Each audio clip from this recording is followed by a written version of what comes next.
আর balcony বাগানের ভিডিওগুলোতে অনেক দিন যাবত কমন একটা কমেন্ট পাচ্ছি, সময়ের অভাবে কমেন্টের উত্তর দিতে পারি না, তাই একটা ভিডিও মেক করে দিলাম সবার জন্য। যখনই বেলকুনির ভিডিও দেই তখনই একটা প্রশ্ন, আপু এই কাঠগুলা কিভাবে ঝুলাও? এটা নিয়ে কিন্তু আমার আগেও ভিডিও আছে, হয়তোবা সেটা অনেক আগে চলে গেছে, সেজন্য আপনারা খুঁজে পান না, তাই আমি আবার নতুন করে সবাইকে দেখাই দিলাম। তক্তাগুলা কিভাবে ঝুলানো হয়েছে সেগুলা কিন্তু একটু খেয়াল করে তাকাইলে খুব সহজভাবে বোঝা যায়, তারপরও আপনাদের বোঝার ক্ষেত্রে আমি বুঝাই বলতেছি। কাঠের যে অংশটা গ্রিলে রাখা সম্ভব সেই অংশটা আমি গ্রিলে রাখি, বাকি যে অংশটা ঝুলে থাকবে সেই পাশটাই কিন্তু আমি দড়ি বা শক্ত মজবুত কিছু একটা দিয়ে বেঁধে দেই।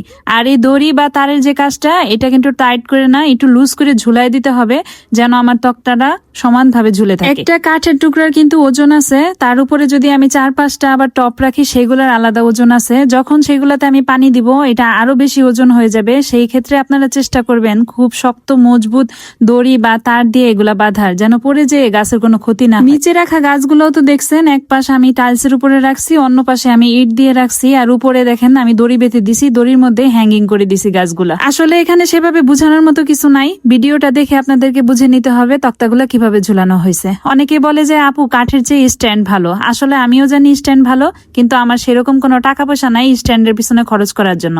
যারা আমার মতো গরিব আছেন তারা কিন্তু এই পদ্ধতিটা প্রয়োগ করতে পারেন। আমি মনে করি বিনা খরচে যদি কোনো কাজ সম্পূর্ণ হয়ে যায় সেখানে খরচ করাটা একদম অহেতুক।